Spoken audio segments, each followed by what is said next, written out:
Okay, you know what? I had just recorded um about Utah and some comments that Tony Brown made in the 1980s, but they dug them up and talked about them.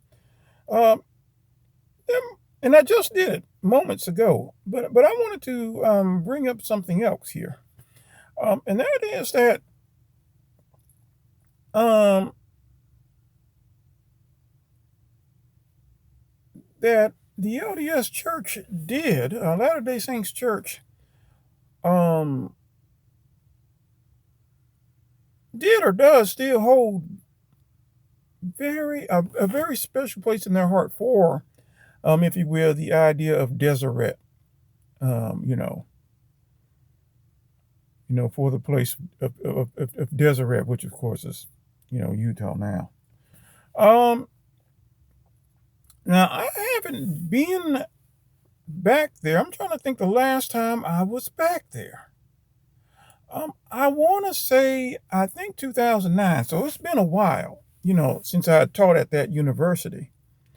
Um, but I will tell you that I remember seeing it at least in two particular spots. Okay.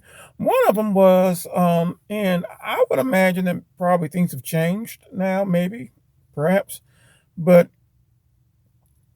um, when I grew up, we had something, and still do, Goodwill Industries, right?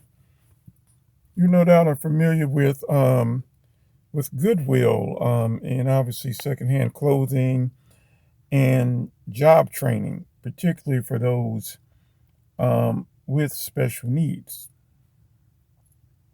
In Utah, or at least the part of Utah I was in, which was basically, I lived in Salt Lake County, but I taught in Utah County. Um, and there they had Deseret Industries, which pretty much took on more or less, same mission. Maybe there's some differences, but more or less the same mission. Also, there was a newspaper. Now, along the Wasatch Front, the Wasatch Mountains, the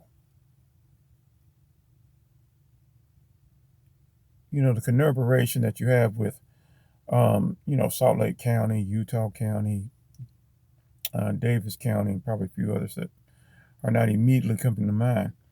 Um, you really had two major newspapers.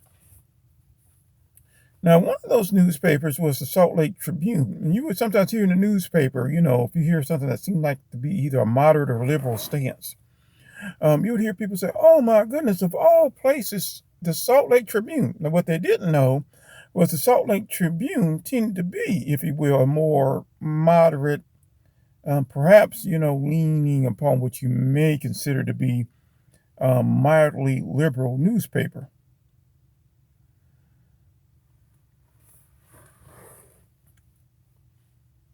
Because they don't realize the dynamics, of Salt Lake City. Um, which when I was there was probably, you could make an argument was Salt Lake City was probably moderate. Perhaps you could make an argument that it mildly, went toward the left. Um, but that's not the case with this other newspaper. And what was that newspaper called? The Deseret News. And that newspaper tended to be more in line with what some people would consider to be a fairly conservative church, that being, if you will, the Latter-day Saints church. A lot of people would make that argument with you. Well, the Deseret News tended to be quite conservative. Um, and those are at least two places I can think of where the term Deseret holds meaning. I'm sure there are other places, other aspects in Utah where it probably exists, but it jumped out at me in regards to the Deseret Industries and Deseret News. Okay, we'll end it there. Hey, take care, y'all. Goodbye.